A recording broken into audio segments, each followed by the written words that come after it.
അതുപോലെ തന്നെ ബിഗ് ബോസിൽ വന്നപ്പോഴും വലിയൊരു മാറ്റം സംഭവിച്ചു അല്ലേ? അതെന്ത് മാറ്റവും അല്ല, ബിഗ് ബോസിൽ വന്നപ്പോൾ കുറച്ചും കൂടെ നവീൻ ചേട്ടനെ അറിയാൻ തുടങ്ങി. നവീൻ ചേട്ടന്റെ ക്യാരക്ടർ നമ്മൾ അറിയാൻ തുടങ്ങി. ബിഗ്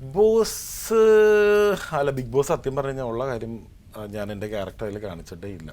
എൻ്റെ റിയൽ ക്യാരക്ടർ അതിൽ കാണിച്ചില്ല. കാര്യം എന്ന് വെച്ചിട്ടുണ്ടെങ്കിൽ ബിഗ് ബോസ് അവർ 2 പ്രാവശ്യം എന്നെ വിളിച്ചത്. അപ്പോൾ എന്തായാലും ഞാൻ രണ്ടും കൽപ്പിച്ച് പോവാന്നുള്ള പ്ലാനിൽ അങ്ങനെ സീസൺ 4 പോയത്. അപ്പോൾ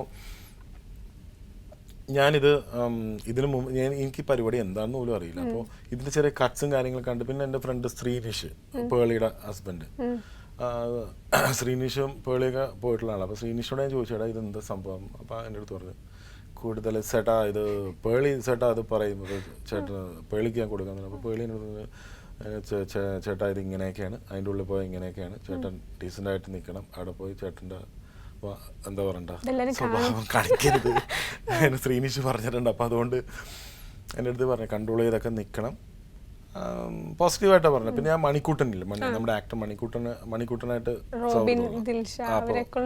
അതെ സീസൺ 4 മണിക്കൂട്ടനടുത്ത് ഞാൻ ചോദിച്ചായിരുന്നു എന്താ. അപ്പം എന്നെ ഇങ്ങനെ പറഞ്ഞു തന്നു, എല്ലാവരും വളരെ ഇതായിട്ടാണ് പറഞ്ഞു തന്നു.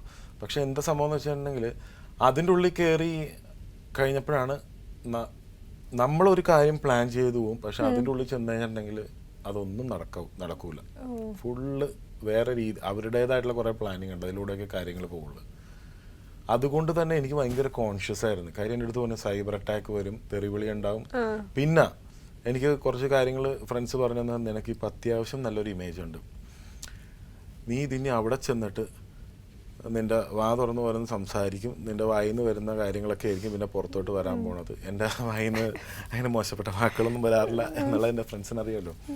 അപ്പോൾ അതുകൊണ്ട് വേറെ ഒന്നുമില്ല, ഞാൻ ഉള്ളതുപോലെ മുഖത്ത് നോക്കി പറയാം. അതിപ്പോൾ ആരാണ് എന്താണെന്നൊന്നുമില്ല. പക്ഷേ ബിഗ് ബോസിൻ്റെ ഉള്ളിൽ ഞാൻ ഒരിക്കലും എൻ്റെ ക്യാരക്ടർ കാണിച്ചിട്ടില്ല, ഹൈഡ് ചെയ്ത് കളിച്ചു. ഫുൾ എന്താ പറയുക, ഒരു അത്യാവശ്യം നല്ല ഹൈഡ് ചെയ്യുന്ന കാര്യം. ഞാൻ ഭയങ്കര ക്യാമറ കോൺഷ്യസ് ആയിരുന്നു.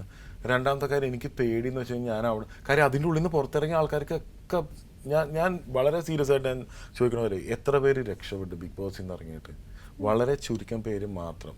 ഇപ്പോൾ കഴിഞ്ഞ സീസണിൽ ഇറങ്ങിയ ആൾക്കാരാണെങ്കിലും അതിന് മുന്നത്തെ സീസണാണെങ്കിലും. അപ്പം ഞാൻ പറയുന്നത് എനിക്ക് ഭയങ്കര പേടിയായിരുന്നു ആ സമയത്ത്. ഇനി നമ്മൾ അവിടെ വെച്ച് വല്ല പറഞ്ഞ് നമുക്ക് നോർമലി അല്ലെങ്കിൽ നമുക്ക് കാഷ്വലി പറയുന്ന കാര്യങ്ങൾ ഇപ്പം നമ്മൾ ചിലപ്പോൾ എന്തെങ്കിലും പറയും, ചിലപ്പോൾ അറിയാണ്ട് ഒരു പരദൂഷണം വായിന്ന് വന്ന് പോയിന്ന് വിചാരിക്കാം. ആ സമയത്ത് ലാലേട്ടൻ വന്നിട്ടേക്കും മനെ അത് പറഞ്ഞായിരുന്നോ എന്നോദിക്കുമ്പോൾ നമ്മൾ ഇല്ല ലാലേട്ടാ ഞാനൊരിക്കലും പറയില്ല ലാലേട്ട അങ്ങനെ തന്നെ എന്നാ മനെ ആ ക്ലിപ്പിങ്സിന് കാണിച്ചു കൊടുക്കൂ എന്ന് പറഞ്ഞു കഴിഞ്ഞാൽ തീർന്നു. അപ്പം എന്ന് പറഞ്ഞ പോലെ അതൊക്കെ എന്തോ ഇതിനു മുമ്പുള്ള കണ്ടസ്റ്റൻസിനൊക്കെ വന്നിട്ടുണ്ടായിരുന്ന ആ അവസ്ഥ. അപ്പം എനിക്ക് ഭയങ്കര പേടിയായിരുന്നു സത്യം പറഞ്ഞാൽ അതിൻ്റെ ഉള്ളിലോട്ട് കയറിയിട്ടെ.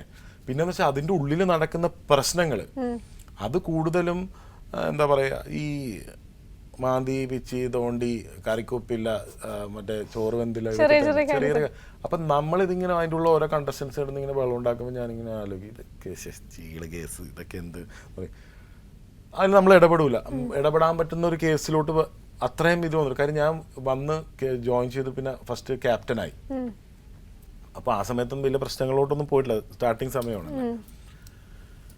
അങ്ങനെ ഇതിൻ്റെ ഉള്ള ഏറ്റവും വലിയ പ്രശ്നങ്ങൾ പറഞ്ഞതെന്ന് വെച്ചിട്ടുണ്ടെങ്കിൽ നമുക്ക് ഈ ഫുഡിൻ്റെ കേസ്, പിന്നെ ഗെയിം ചിലപ്പോൾ ഈ പറഞ്ഞ പോലെ ആ ഗെയിം കഴിഞ്ഞാൽ ചിലപ്പോൾ നമ്മൾ അതുവരെ നമ്മൾ സൗഹൃദമായിട്ടൊക്കെ നിൽക്കും, പക്ഷെ ആ ഗെയിം കഴിഞ്ഞാൽ പിന്നെ നമ്മൾ ശത്രുതയും തമ്മിലടിയാവും. അപ്പോൾ കൂടുതലും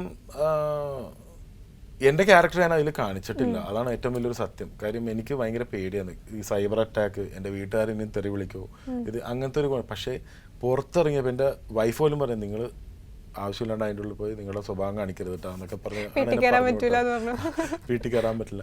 അങ്ങനെയല്ല, എൻ്റെ അടുത്ത് പറഞ്ഞു നിങ്ങളുടെ വായിൽ നാക്ക് എന്താണെന്ന് എനിക്കറിയാം, അപ്പോൾ അതുകൊണ്ട് വെറുതെ അതിൻ്റെ ഉള്ളിൽ പോയിട്ട് വെറുതെ ഈ കച്ചറ വിച്ചറൊന്നും ഉണ്ടാക്കാൻ നിൽക്കരുതെന്നുണ്ട്. പക്ഷേ രസം കേട്ടോട്ടാ, ഞാൻ 35 ദിവസം അതിലുണ്ടായിരുന്നുള്ളൂ.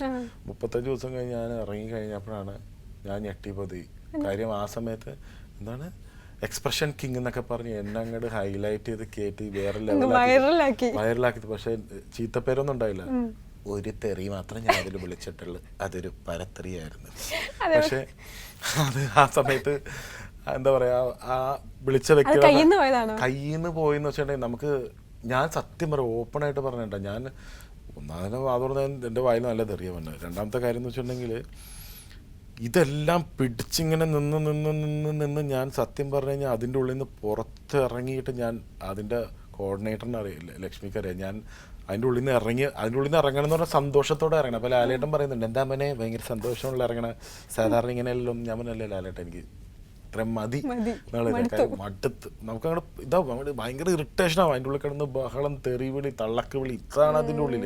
കുറേ ഒന്നും പുറത്തോട്ട് വരുന്നില്ല, ടെലികാസ്റ്റിൽ വരില്ല ഈ സാധനങ്ങൾ, പരിമിതികളുണ്ടല്ലോ ഇത് ടെലികാസ്റ്റ് ചെയ്യണതിന്. അപ്പോൾ ഇതുപോലെ തന്നെ പുറത്തോട്ട് ഈ എന്താ പുറത്തോട്ട് ഇറങ്ങി ഞാൻ ക്യാരവനിലോട്ട് ചെന്ന് കഴിഞ്ഞപ്പോൾ ഞാൻ പറഞ്ഞു ലക്ഷ്മി എനിക്കൊരു കാര്യം പറയാനുണ്ട്. എന്താണ് ചേട്ടാ? എൻ്റെ ഒപ്പം ക്യാരവനിലോട്ടൊന്ന് വരരുത് പ്ലീസ്. എന്തു പറ്റി? എനിക്ക് പിടിച്ചു വെച്ച കുറേ വികാരങ്ങളുണ്ട്, അതൊന്ന് പറഞ്ഞു. അതെന്ത് വികാരമുണ്ട്? ഞാൻ പറഞ്ഞു എനിക്ക് കുറേ തെറി വിളിക്കാനുണ്ടെന്ന് പറഞ്ഞു. പിന്നെ അപ്പോൾ ലക്ഷ്മി പറഞ്ഞേ എനിക്കും കൂടി ഒന്ന് കേൾക്കണം. ലക്ഷ്മി കൂടി കയറി, പുള്ളിക്കാരി വെറുതെ എന്ന് വിചാരിച്ചാണ്, ഞാനില്ല. ഊഹ് എൻ്റെ ദൈവമേ, പിന്നല്ലാണ്ട് നമ്മൾ കക്കൂസ് പോകാൻ മുട്ടി നിൽക്കുമ്പോൾ നമ്മൾ എത്രയെന്ന് വെച്ചാൽ ഹോൾഡ് ചെയ്ത് നോക്കും, പിടിച്ച് അവസാനം നമ്മൾ ഒരു ഇതുണ്ടല്ലോ, പെട്ടെന്ന് നമുക്കൊരു ആശ്വാസം കിട്ടുമ്പോഴുള്ള ഒരു പോക്കില്ല എന്ന് പറഞ്ഞ പോലെ ഫുള്ള് പച്ചത്തേറി എന്തൊക്കെയാണ് എനിക്ക് ആരോടൊക്കെ പറയണ്ടത് എല്ലാം ഉള്ളിൽ വെച്ച് അങ്ങോട്ട് പറഞ്ഞില്ല. അവസാനം ഇതെല്ലാം പറഞ്ഞ് ഒരു ഫുള്ളെല്ലാം പറഞ്ഞ് ഞാനിങ്ങനെ നോക്കിയപ്പോൾ ലക്ഷ്മി തിങ്ങിനിക്കാം കഴിഞ്ഞായിരുന്നു. അപ്പൊ എന്ന് പറഞ്ഞ പോലെ പിന്നെ അത് കഴിഞ്ഞ് ഏറ്റവും വലിയ രസം എന്ന് വെച്ചിട്ടുണ്ടെങ്കിൽ അല്ല അതങ്ങോട്ട് പറഞ്ഞു കഴിഞ്ഞപ്പോഴേക്കും സമാധാനം. പിന്നെ അത് കഴിഞ്ഞ് വീട്ടിൽ വന്നപ്പോഴാണ് വൈഫ് വന്ന് കയറി വല്ല കാര്യമുണ്ട്. ഞാൻ ചോദിച്ചു എന്ത് കാര്യമുണ്ടാണ്? മറ്റേലും അങ്ങനെ പറയണ്ടേ, മറ്റവൻ ഇങ്ങനെ പറയണ്ടേ, നീ എന്താടി എൻ്റെ അടുത്ത് പറഞ്ഞു വിട്ടു? അതല്ല അതിലിടപെടണമായിരുന്നു, മറ്റേലിടപെടണമായിരുന്നു. മറ്റേലും നിസാര കാര്യം ഇവര് സത്യം പറഞ്ഞ പുറത്തിറങ്ങി പുള്ളിക്കാരി പറയുമ്പോഴാണ് ഞാൻ അറിയണത് ഇതൊക്കെ അതിലിടപെടേണ്ട കാര്യങ്ങളായിരുന്നു. അവിടെ നമ്മൾ നോക്കുമ്പോൾ ഇതൊക്കെ ഭയങ്കര ചെറിയ കാര്യങ്ങളാണ് അതിൻ്റെ ഉള്ളിൽ. പക്ഷേ ഇതൊക്കെയാണ് ഇവിടെ ആൾക്കാർ പൊക്കിക്കൊണ്ട് നടക്കണമെന്ന് ഞാൻ പുറത്തോട്ട് ഇറങ്ങിയപ്പോഴാണ് കണ്ടത്.